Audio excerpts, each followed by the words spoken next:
Subscribe now and press the bell icon. Never miss an update. ये क्या चीज है जो चांद की तरफ जा रही है? गौर से देखो जरा। अरे ये तो यूएस डॉलर है और ये तो ऊपर ही ऊपर जाए जा रहा है, नफसियाती हुदूद भी पार कर रहा है और रोज जो है वो तारीखी रिकॉर्ड बना रहा है। अमेरिका के साथ बिलखुसूस अपने ताल्लुकात ठीक करने पड़ेंगे, नहीं तो ये हमें अमेरिका वाले इतने छित्तर मारेंगे कि हम बंदे के पुत्र बन जाएंगे, ये मैं बता दूंगा। और तुर्की का देखो, इतना धुना, इतने लाते मारी, इतनी ठुडे मारे तुर्की को, इतनी उनकी करेंसी का बेड़ा गर्क किया है कि अब अर्दुआन ने जाकर इजराइल के सदर को अपने मुल्क में वेलकम कर लिया। जी जी, अर्तुगल बन रहे थे बड़े, वो इजराइल के सदर को बुला के उसने वो नहीं होती, वो जो क्या कहते हैं उसको, वो जो मुशर्रफ को देकर यहां से भेजा था, क्या कहते हैं उसे यार, वो जो भारत ने first time ever in history अपनी जो एक्सपोर्ट्स हैं वो $400 बिलियन का टारगेट अचीव कर लिया। अब 32 अरब डॉलर की एक्सपोर्ट और 400 अरब डॉलर की एक्सपोर्ट वाले में से कौन सी बात किसकी बात सुनी जाएगी? सिंपल सी बात है, वो 400 अरब डॉलर वाले एवर इन हिस्ट्री अपनी जो एक्सपोर्ट्स हैं वो $400 बिलियन का टारगेट अचीव कर लिया। दिस इज बिग हिट, मतलब बहुत ज़बरदस्त स्ट्रैटेजी उनकी एक्सपोर्ट्स की। $400 बिलियन जो है बड़ी अचीवमेंट है। अच्छा, इसके ऊपर उनके प्राइम मिनिस्टर की तरफ से ट्वीट भी आया जिसमें उन्होंने कहा है कि first time India set N ambitious target of $400 billion of goods exports and achieved it's target for the first time ever in history. और मज़े की बात यह है कि मैं आपको ये बताऊं कि लास्ट ईयर अगर आप सिर्फ एक साल पहले देखें तो उन्होंने जो अपनी एक्सपोर्ट्स का टारगेट था जो अचीव किया था वो $292 बिलियन था, और इस साल $400 बिलियन। देख कितना बड़ा जंप लगाया है।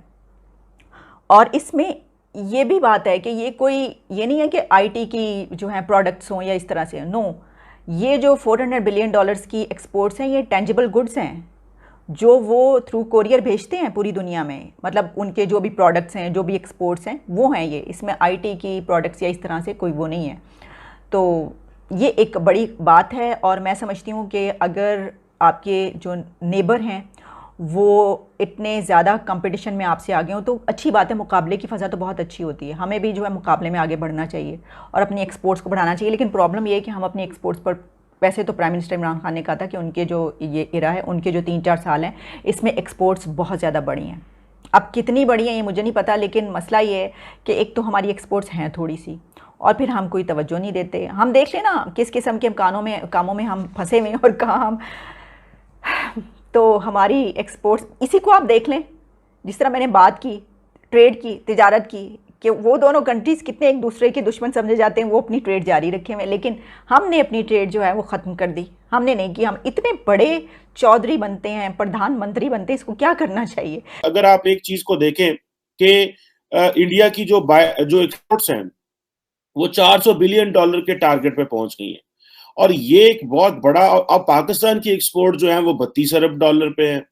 अब उनके पास एक बहुत बड़ी अपॉर्चुनिटी है कि वो दुनिया को लेके आ सकें और कह सकें कि देखिए आए, आप कश्मीर में आए, हम आपको ये फला इन्वेस्टमेंट। देखिए कारोबारी शख्स जो होता है उसको कोई चीज नहीं चाहिए होती, उसको ये चाहिए होता है कि जनाब वो उसको इन्वेस्टमेंट चाहिए होती है, उसको डेस्टिनेशन चाहिए जहां से वो प्रॉफिट बना सके। मैं देख रहा था कि कश्मीर के हवाले से इंडिया के पास, भले इंडिया बिजनेसमैन को लेके आ रहा है, लेकिन उनके लिए वहां पे क्योंकि इंफ्रास्ट्रक्चर नहीं है बहुत सारी चीजों का, तो इस वजह से बिजनेसमैन इतने खुश नहीं है। मैंने ये निके एशिया और बहुत सारी और जगहों पे, और मैंने बहुत सारी ट्वीट्स भी देखी इस हवाले से। लेकिन क्वेश्चन ये है कि इंडिया ने 2018-19 में, मेरा ख्याल है, अपना जो टारगेट रखा था एक्सपोर्ट का वो $330 बिलियन के करीब था, अभी वो $400 अरब पे पहुंच गए हैं। अब मुझे ये बताएं, एक तरफ पाकिस्तान $32 अरब की एक्सपोर्ट करता है, तो बाकी पैसे ऐसी मांगने हैं अपने उन लोगों से, वो जो हमारे फॉरेन एक्सपेट्रिएट्स जिन्हें हम वो बोलते हैं, साढ़े जड़े, वो जिनके ऊपर सारी इमरान खान ने, जिन्हें कहते ना सारे मुल्क का झुकाव उनके ऊपर है, बेचारों के ऊपर, फॉरेन हमारा जो डियास्पोरा बाहर बैठा हुआ है। खैर एनी हो, अब $32 अरब की एक्सपोर्ट और $400 अरब की एक्सपोर्ट वाले में से कौन सी बात किसकी बात सुनी जाएगी? सिंपल सी बात है, वो $400 अरब वाले की एक्सपोर्ट सुनेंगे, या तो हो ना हमारी एक्सपोर्ट इस तरह के। देखें, ये आज का जमाना ये है कि लोग सिंपल, आपके ऊपर लोग देखते हैं कि आप फाइनेंशियली कितने ज्यादा तगड़े हैं। अगर आप फाइनेंशियली तगड़े हैं, आपकी गेम अच्छी है, आपकी पोजीशन जबरदस्त है, तो लोग आपकी बात सुनते हैं। अगर ना हो तो लोग आपको क्यों मुंह लगाएंगे? ये एक जारी बात है, एक सवाल है, मैं समझता हूँ जिसको ज्यादा से ज्यादा हमें समझने की कोशिश करनी चाहिए। ये क्या चीज है जो चांद की तरफ जा रही है? गौर से देखो जरा। अरे ये तो यूएस डॉलर है और ये तो ऊपर ही ऊपर जाए जा रहा है, नफसियाती हुदूद भी पार कर रहा है और रोज जो है वो तारीखी रिकॉर्ड बना रहा है। यूएस डॉलर काबू से बाहर इसलिए हुआ है क्योंकि हमने गलत पंगा गलत टाइम पे गलत बंदे से ले लिया और वो अब हमें भारी पड़ रहा है। देखिए नाजरीन, ये चीजें सुनने में अच्छी लगती हैं कि हमने अमेरिका को एब्सोल्युटली नॉट कह दिया, हमने दुनिया को यह कह दिया, हमने उनको यूं कह दिया, हमने उनको कहा तुमसे बात नहीं करते। आप दुनिया के माशी सरमायाकाराना और मालियाती निजाम को समझने की कोशिश करें। इसके ऊपर गिरफ्त उन लोगों की है और जब इस तरह के मामलात आते हैं तो you are trading on a very thin rope. आपको हर कदम फूंक फूंक के रखना पड़ता है और अपना लाहे अमल पहले तैयार करना होता है।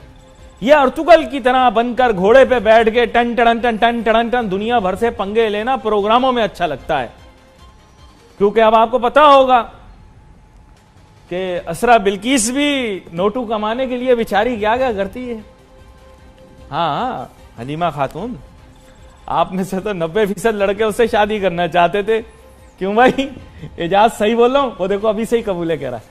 ये असल मसला ये है कि आपको समझ नहीं दुनिया की। ये सारी टीवी ड्रामों में अच्छी लगती हैं चीजें कि मैंने यूं कर दिया, मैं यूं तलवार मारूंगा, मैं मुंह पे मारूंगा, मैं बात नहीं करूंगा। अरे भाई, ये सब बातें अच्छी होती हैं लेकिन ये अवाम की कंजम्पशन के लिए और जरूरी है, ये करना जरूरी है बातें, लेकिन दर हकीकत अंदरूने खाना ये कहना होता है कि कोई बात नहीं यार, आपस में तो दोनों दोस्त है, पब्लिक के लिए शोर मचा रहे। सीरियस नहीं होना, सीरियस नहीं होना। आप क्या करें, सीरियस हो जाते हैं। ये सीन देखिए, फिल्मी डायलॉग है, ये फिल्मी डायलॉग फिल्म तक महदूद रहे तो ठीक रहते हैं। इनको हकीकत के अंदर किसी तरह जो है ना, वो क्या कहते हैं कि रस के नहीं आना है इसके असरात को। हमें कोशिश क्या करनी थी कि हम ऊपरी ऊपरी तौर पर तो उन्हें कहते रहते, अंदरूने खाना हम उनके साथ अच्छी सेटिंग बना के रखते। हमने फिल्म को हकीकत समझ लिया, फिल्म में होने वाली उछल कूद को हकीकत समझ लिया। अब बात यह है कि इससे अब हमें बाहर आना है, हमें अपने ताल्लुकात ठीक करने पड़ेंगे, अमेरिका के साथ बिलखुसूस अपने ताल्लुकात ठीक करने पड़ेंगे, नहीं तो ये हमें अमेरिका वाले इतने छित्तर मारेंगे कि हम बंदे के पुत्र बन जाएंगे। ये मैं बता दूं आपको, इनसे पंगा अच्छा नहीं है। इनसे जिसने पंगा लिया है उसका इन्होंने बेड़ा कम गर्क कर दिया। ठीक है, श्रीलंका का आप देखें, श्रीलंकन जलीलो ख्वार हुए हैं बेचारे। यकीन करो, मैं जानवर का नाम नहीं लेना चाहता, उस जानवर वाला हाल कर दिया इन्होंने। लबनान का हाल आप देखो, बेड़ा गर्क कर दिया इन्होंने लबनान का। और तुर्की का देखो, इतना धुना, इतने लाते मारी, इतनी ठुडे मारे तुर्की को, इतनी उनकी करेंसी का बेड़ा गर्क किया है कि अब अर्दुआन ने जाकर इजराइल के सदर को अपने मुल्क में वेलकम कर लिया। जी जी, अर्तुगल बन रहे थे बड़े, वो इजराइल के सदर को बुला के उसने वो नहीं होती, वो जो क्या कहते हैं उसको, वो जो मुशर्रफ को देकर यहां से भेजा था, क्या कहते हैं उसे यार, वो जो सलूट बलूट मारते हैं, वो उसने अपने मुल्क में बुला के तुर्की में उसने दिया है इजराइल के सदर को। हैं, क्या कहते हैं उसको, सलामी दिलवाई है। जी जी, आप देख लें, नेट पे देख लें, आपसे छुपाया हुआ है, आपको अर्तुगल ड्रामे दिखा रहे।